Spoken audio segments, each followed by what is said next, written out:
Assalamualaikum warahmatullahi wabarakatuh. Alhamdulillahilladzi ahyana ba'da mamatana wa takaffala bi arzaqina wa aqwatina wa amrina bitauhidih fi jami'i awqatina.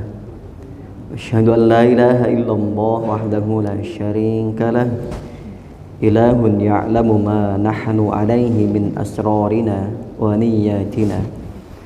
Asyhadu anna Muhammadan abduhu wa rasuluh sallallahu alaihi wa alihi wasallam wa ala alihi wa ashabihi mawalina wa sadatina, amin. Amma ba'du. An Mu'adz bin Jabal radhiyallahu anhu qala qultu ya Rasulullah akhbirni bi amalin yudkhiluni al-jannah wa yub'iduni 'anil nar. Qala sa'alta an 'azim annahu liyasir 'ala man yassarahu Allahu 'alaihi. Ta'budullah la tusyriku bihi syai'a wa tuqimus shalah wa tu'tiz zakah wa tasumu ramadan wa tahujjal bait.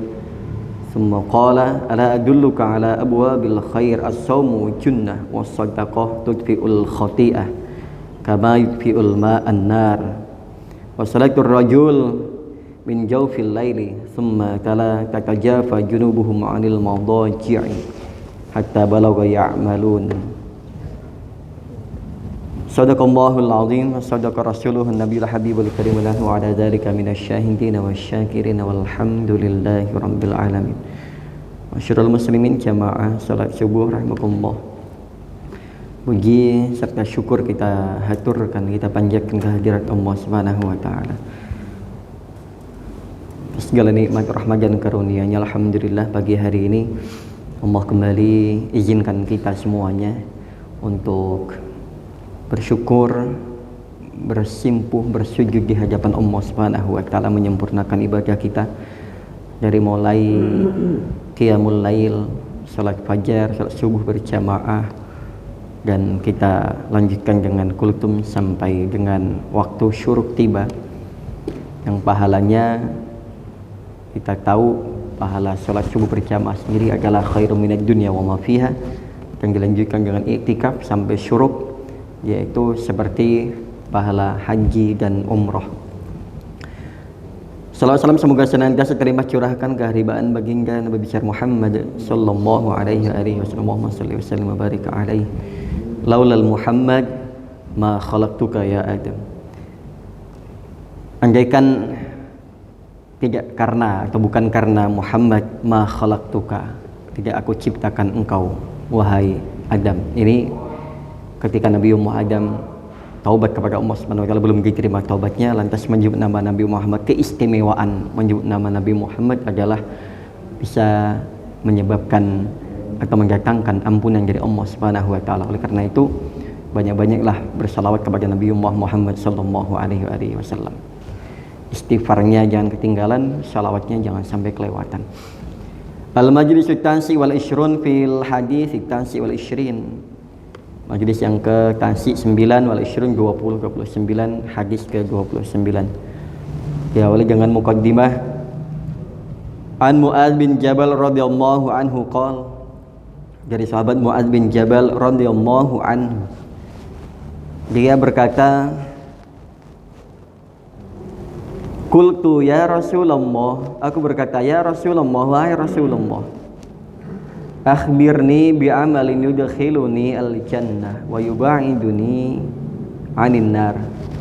Ya Rasulullah, kabarkanlah dong. Maksudnya kalau zaman dulu itu akhbirni, ceritakanlah, kabarkanlah, beritahu aku. Akhbirni ya Rasulullah, beritahu saya dong, bi amalin yudkhiluni, dengan satu amalan, yudkhiluni, yang dapat memasukkan aku al-jannah, ke dalam surga. Zaman dulu sahabat itu karena interaksinya langsung dengan Rasulullah enak, jadi langsung minta, ya Rasulullah kasih amalan dong, kasih amalan, dijazahin. Makanya di kemudian hari menjadi hadis asar-asar ulama yang kemudian dilanjutkan oleh para ulama dan kita semuanya. Ini dari Rasul sumbernya. Sering sahabat itu begitu, karena memang ada rujukannya. Kalau sekarang kita kan kadang bingung, rujukannya kita ini ke gurunya siapa, ulamanya siapa, panutannya siapa. Karena mau manut sama yang ulama sini nanti pahamnya begini, sama ulama yang begini pahamnya begini. Kadang suka kitanya bingung, guru kita juga membingungkan terkadang begitu. Kitanya jadi kebingungan. Maka kalau dulu zaman sahabat itu langsung, ya Rasulullah akhbirni bi'amalin yudkhiluni al-jannah. Ya Rasulullah, kasih tahu saya amalan yang dapat memasukkan saya ke dalam surga. Bukan hanya itu, wa yubaiduni anin nar, dan menjauhkan saya sejauh-jauhnya dari neraka. Kemudian Rasulullah qala sa'alta an azim, wahai Mu'ad bin Jabal, kau bertanya tentang sesuatu yang besar. Ini perkara urusannya besar, karena urusan dengan surga bukan hanya memasukkan ke dalam surga, tetapi yang dapat juga menjauhkan daripada neraka. Tetapi annahu liyasir ala man yasarahullahu alaihi, tetapi ini juga bisa menjadi mudah apabila Allah mudahkan dia. Ini perkara besar, tapi seseorang mampu melaksanakannya kalau Allah sudah meringankannya, akan Allah ringankan urusan ini. Yang pertama adalah ta'budullaha la tusyriku bihi syai'a. Jangan pernah ketinggalan. Yang pertama adalah kau sembah Allah, jangan kau sekutukan Allah dengan sesuatu apapun. Murni, ikhlas. Kalau sudah nyembah Allah, jangan ada embel-embel yang lainnya. Berarti termasuk surga. Iya. Termasuk jangan minta surga. Termasuk bukan surga tujuan akhir kita, tetapi adalah keridhaan Allah Subhanahu wa taala. Apalagi kok makhluk-makhluk yang lainnya, manusia atau atasan, ya gak ada ngaruh-ngaruhnya. Pokoknya murni ikhlas, sembah Allah, jangan sekutukan ia dengan sesuatu apapun.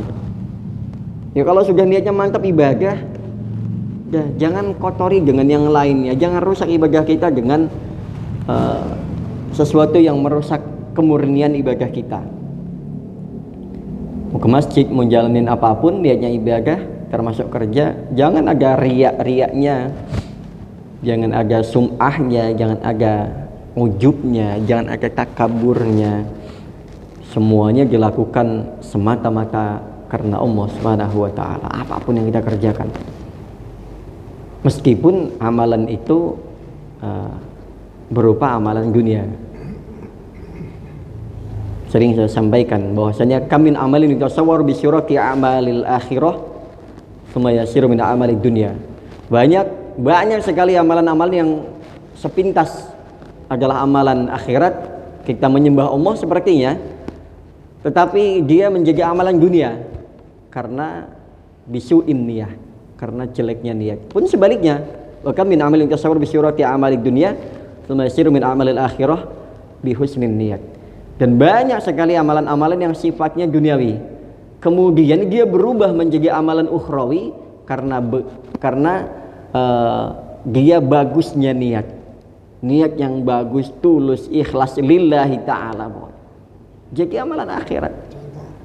Jadi contohnya kita sholat di masjid, tapi karena riya, karena pamer, karena sum'ah, karena takabur, karena merasa kita paling soleh, gugur, luntur, cuma dapat capeknya saja. Dari rumah gelap-gelapan, pagi-pagi sampai masjid, ternyata niatnya bukan karena Allah, cuma dapat lelahnya saja. Mamahadzahu illa ta'ab wan nasab. Tidak ada bagian orang yang salat tersebut kecuali kepayahan, kesusahan dan kepayahan. Pun sebaliknya, amalan yang sepintas kelihatannya kam min amalin tasawwur bi surati amalid dunya, amalan sepintasnya kelihatan amalan dunia, tapi karena niatnya bagus, bekerja niatnya lillahi ta'ala, menafkahi keluarga dan lain sebagainya, maka itu akan menjadi amalan akhirat karena bagusnya niat. Nah, kita menyembah Allah Subhanahu wa taala, jangan sampai ada hal-hal yang merusak kemurnian kita menyembah Allah Subhanahu wa taala. Yang berikutnya, ini sebenarnya amalan-amalan yang sifatnya sudah sangat familiar sekali. Wa tuqimus shalah, mendirikan salat, wa tu'tiz zakah, kemudian memberikan zakat, wa tasumu ramadan, wa tahujjal bait. Ini yang disampaikan Rasulullah ini yang sudah kita pahami dalam rukun Islam yang sampai pada wa tahujjal bait, dan tahujjal bait sampai dengan ibadah haji. Summa qala, kemudian Mu'adz masih belum puas. Kemudian Rasulullah masih menyampaikan lagi, ala adulluka ala abwabil khair. Rasul menyampaikan lagi, ala adulluka, bukankah aku telah menunjukkan kepadamu ala abwabil khair, pintu-pintu kebaikan. Yang pertama adalah as-saumu junnah, manfaat puasa itu sendiri adalah tameng. Kita tinggal menghitung kurang lebihnya 2 bulan lagi ya. Sekarang masuk Rajab awal, Rajab, Sya'ban, Ramadan. Ini 2 bulan lagi persis. Kalau hari ini masuk hari pertama bulan Rajab, tinggal 2 bulan lagi. Ini kalau di daerah-daerah udah rame ya, Rajab itu sudah mulai banyak yang puasa, banyak yang Rajaban, rame. Nah itu, bukankah aku telah menunjukkan kepadamu pintu-pintu kebaikan. Yang pertama adalah as-saumu junnah, puasa adalah sebagai perisai tameng. Makanya orang yang banyak berpuasa itu banyak yang melindungi, Pak. Orang yang banyak puasa wajib, puasa sunnah, dia banyak dilindungi karena dia sebagai tameng. Terutama adalah dia dilindungi oleh Allah Subhanahu wa taala nanti kelak di akhirat dari panasnya api neraka. Ini yang paling utama untuk manfaat akhiratnya. Untuk manfaat dunianya, dia akan mendapatkan satu pelindungan khusus. Dikawal, Pak, kalau bahasanya pas pampres dari semua sisi. Kendaraan lapis baja dikawal penuh dengan senjata lengkap, dan apapun yang kita lakukan semua, bahkan sampai mau keluar mobil aja buka pintu dibukain. Nah kita dengan puasa itu, Pak, dijaga. Kita mau melakukan ini sama puasa, jangan, nggak boleh. Sama puasa kita mau melakukan kemaksiatan yang lainnya, jangan. Dilindungi, Pak. Bahkan aja kejahatan yang datang dari luar ditangkis. Ini manfaat daripada puasa sebagai junnah tameng adalah melindungi kita dari keburukan-keburukan dan melarang kita untuk melakukan suatu kemaksiatan. Ini yang pertama, puasa. Wa shadaqah tudfi'ul khati'ah. Yang berikutnya adalah sedekah. Sedekah di sini yang dimaksud mungkin adalah zakat ya, karena tadi berkaitan dengan rukun Islam. Tapi ini dibahas sedekah. Wa shadaqah tudfi'ul khati'ah, mampu memadamkan atau melebur kesalahan. Khati'ah, kesalahan. Namun juga manfaat yang paling utama adalah tudfi'u ghadabar Rabb. Dia mampu meredam amarah murkanya Allah Subhanahu wa taala. Makanya banyak orang-orang yang sedekah itu yang seharusnya dia ditakdirkan oleh Allah terkena sesuatu, lantas terhindar berkah sedekahnya itu. Ya kan? Banyak kisah-kisah yang Allah selamatkan berkah sedekahnya. Ada yang biasa sedekah Jum'ah berkah, ada yang biasa sedekah dia menyantuni fakir miskin, terutama adalah ketika dia menyantuni kerabat terdekatnya dan juga orang-orang di sekitarnya. Nah, ini sedekah ini sudah banyak banget kisahnya. Dari mulai zaman nabi-nabi zaman dulu itu banyak sekali yang Allah selamatkan daripada mara bahaya, bahkan kematian yang kemudian nggak jadi mati karena sedekah itu. Ini banyak, kalau dibahas nanti nggak saja. Yang berikutnya, sedekah itu mampu memadamkan kesalahan dan juga murkanya Allah, kama yutfi'ul ma'an nar, sebagaimana mampu memadamkannya air itu memadamkan api. Musuhnya api adalah air, makanya dimanapun kalau ada kebakaran yang utama adalah siram. Kayak kemarin kebakaran di Ujung ya, waktu yang saya ikut ngawal mobil pemadamnya itu, satu rumah habis, Pak, lukis, Pak. Tapi alhamdulillah nggak sampai merembet ke kanan kiri karena cepat ditangani oleh pemadam kebakaran, dan juga dari PLN langsung mutus aliran listriknya. Cuman imbasnya semalaman itu tetangga kanan kiri depan belakang nggak bisa pakai listrik ya, karena masih itu kan masih bahaya. Nah ini api mampu memadamkan murkanya Allah, mampu menghapus kesalahan-kesalahan kita sebagaimana air memadamkan api. Nah, yang berikutnya, wa salatul rajul min jawfil lail, salat malam. Salat di tengah malam. Jawf itu artinya dalam.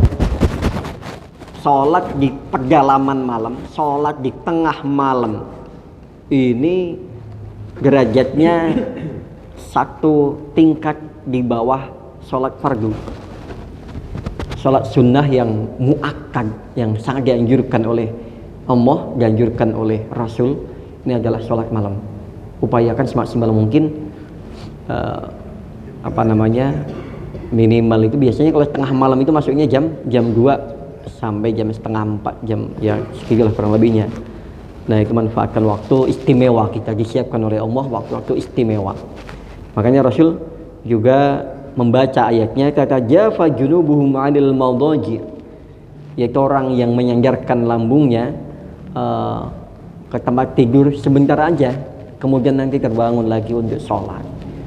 Begitu dimanfaatkan waktu malamnya untuk beribadah kepada Allah Subhanahu. Rata-rata ciri-ciri orang yang soleh, orang solehah itu dia yang mampu menghidupkan malam-malamnya. Dia yang mampu menghidupkan malamnya untuk beribadah kepada Allah Subhanahu wa taala. Tsumma qala la akhbiruka bi ra'sil amri wa umudihi wa darwati sanamihi. Qultu ya Rasulullah, ya Rasulullah, qala ra'sul amr al-islam wa umuduhu as-shalah wa darwatu sanamihi al-jihad. Rasul pernah menyampaikan juga, bukankah aku telah beri kabar kepada kalian, kepada kamu, bi ra'sil amr, dengan puncaknya urusan dan juga tiangnya, juga cabang-cabangnya. Sampai Mu'adz bilang, betul ya Rasulullah. Kemudian Rasulullah bilang, ra'sul amr al-islam, puncak daripada segala urusan adalah kita menjaga Islam kita. Islam itu yang pertama, jangan sampai tergagaikan. Ini iman. Apapun yang terjadi, mau apapun itu, Islam kita pegang erat sebagai keyakinan kita, sebagai agama kita, jangan sampai lepas apapun yang terjadi. Ini yang kemarin saya kisahkan dengan masalah sahabat Amr bin Yasir, salah satu sahabat yang mula-mula masuk Islam, termasuk as-sabiqun al-awwal, termasuk sama bapaknya Pak Yasir dan ibunya. Ini disiksa oleh kaum Quraisy sedemikian rupa sampai pernah suatu ketika dia mengalami pingsan karena saking parahnya penyiksaan, saking dahsyatnya rasa yang dirasakan akibat penyiksaan itu, sampai dia tidak sadar, dibimbing oleh orang kafir untuk kembali mengakui ketuhanan selain Allah Subhanahu wa taala, sampai dia terucap, saya beriman kepada, kalau dulu kan ada Lata, Uzza, Manat, Hubal dan lain sebagainya. Menyesali dia. Ketika datang oleh Rasulullah, nangis dia, sama ya Rasulullah, kenapa saya mengakui kembali ke musyrik lagi, murtad lagi ya Rasulullah. Menyesalnya luar biasa, karena selama ini pertahanannya kuat luar biasa. Ketika saat itu dia keingetan, dia mengatakan hal itu gitu, keluar kalimah-kalimah pengakuan kepada Tuhan selain Allah Subhanahu wa taala. Kemudian Rasulullah menenangkan, tenang Mu'adz, Allah telah berfirman, illa man ukriha wa qalbuhu mutmainnun bil iman. Itu pengecualian. Tadi yang kamu bicarakan, yang kamu ucapkan kemarin, itu akibat paksaan. Karena kamu dipaksa, sedangkan hatimu tetap teguh kepada Allah Subhanahu wa taala. Jadi saya enggak dosa ya Rasulullah. Enggak dosa. Spesial untukmu, luar biasa. Ayat itu turun langsung dikhususkan untuk sahabat Amr bin Yasir. Ini luar biasa. Karena keteguhan imannya tidak dia gagaikan meskipun dengan godaan apapun, bahkan dengan siksaan yang dia rasakan, yang di kemudian hari adalah berkahnya. Kalau tidak salah dia dimerdekakan oleh sahabat Abu Bakar As-Siddiq, kemudian menjadi orang yang merdeka, bebas. Berarti sudah bisa melaksanakan ibadahnya dengan sepenuh hati dan sepenuh keyakinannya. Nah, ini Islam. Kemudian setelah Islam baru ada umuduhu as-shalah, yaitu tiang-tiang Islam itu kita sanggah. Karena Islam dia tidak bisa berdiri begitu saja, harus kita sanggah dengan tiang-tiangnya, yaitu sholat. As-sholatu imaduddin, sholat adalah tiangnya agama. Jangan sampai tiang itu menjadi rapuh, karena ini atap itu bangunan setelah adanya pondasi, setelah syahadat, maka ada sholat. Ini bangunan yang agar supaya kokoh harus memenuhi unsur itu. Jangan sampai enggak. Pokoknya apapun itu, sholat ini sebagai tiangnya jangan sampai rapuh. Sekali sholatnya rapuh, bangunan yang ditopang jangan harap dia akan awet. Karena dia harus kuat. Umuduhu as-shalah. Kemudian cabang-cabang yang termasuk jihad. Kemudian Rasul menyampaikan, "Ala ukhbiruka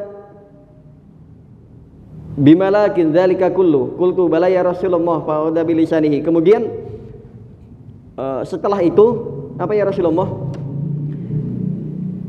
Takallamtuka ummuka wa hal yukibbun nas finnar ala wujuhihim aw qala ala manakhirihim illa hasaid alsinatuhum, rawahu Tirmidzi wa qala hadisun hasan sahih. Hadis hasan sahih riwayat Tirmidzi menyampaikan setelah itu adalah menjaga lisan. Nah ini penting. Setelah Islam, terus kemudian tiangnya, kemudian jihad, jangan lupa satu lagi yang harus kalian jaga adalah lisanmu. Kenapa harus lisan? Apalagi sekarang Pak, itu paling dan paling genting itu sekarang adanya undang-undang ITE itu sekarang, jadi nggak boleh kepleset sedikit Pak. Sekali kepleset, Bapak ngomong tempat jin buang anak aja bisa dipidana loh Pak. Kenapa? Seolah-olah itu adalah pasal ujaran kebencian. Itu bahasa itu sudah kita dengar puluhan tahun yang lalu Pak. Bahkan di tempat kita Villa Pamulang, dari mulai Jalan Baru sampai ke sini, orang terkenalnya adalah itu tempat jin buang anak. Kali Angke itu Pak. Karena itu kali tempat buang bangke dulunya. Berapa kali kejadian kita di situ, banyak pembunuhan lah, pembegalan lah, kecelakaan dan lain sebagainya. Ini Villa Pamulang itu termasuk yang udah lama dikenal dengan tempat jin buang anak. Tapi ketika bahasa itu disampaikan kembali di media sosial, kemudian didengarkan oleh orang, seolah-olah itu adalah ujaran kebencian. Mohon maaf, secara saya pribadi nggak ada ujaran kebencian. Saya pribadi ya, ini bukan membela Bang Edi, tapi nggak ada. Tetapi ini bukanlah ujaran kebencian. Tapi meskipun itu perlu hati-hati kita berbicara di media sosial memang, karena nanti meskipun tidak ada unsur pidana, orang akan dibikin-bikin aja. Kalau udah nggak suka sama kita, akan dicari-cari kesalahannya. Meskipun nggak salah harus salah. Nah makanya perlunya menjaga lisan. Penting Pak, sangat penting. Kenapa? Bukan hanya urusan dunia saja. Bahkan Rasul sampaikan, wa hal yukibbun nas finnar ala wujuhihim aw qala ala manakhirihim illa hasaid alsinatihim. Jadi Rasul bilang begini, bukankah manusia itu dijungkalkan ke dalam neraka ala wujuhihim, itu dijungkalkan mukanya duluan. Itu kalau jatuh berarti jatuh nyungsep ya. Jatuh mukanya duluan berarti nyungsep. Dinyungsepkan oleh Allah ke dalam neraka. Kenapa? Faktornya karena illa hasaidal sinatim. Karena faktor hasil daripada lisan yang kurang dijaga. Makanya rata-rata orang itu tergelincir oleh lisannya, dan rata-rata orang tidak disukai oleh banyak orang karena juga lisannya. Dan orang sekarang lebih-lebih, karena itu bahasa sih udah peribahasa yang lama juga, yang mulutmu harimau.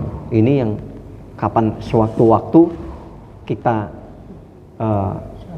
dapat tergelincir oleh lisan kita. Makanya pesan saya untuk diri saya dan juga bapak-bapak jamaah sekalian agar supaya menjaga lisan kita, baik lisan makol, lisan yang untuk kita ngomong, berucap, ataupun lisan hal, yaitu seluruh anggota badan kita.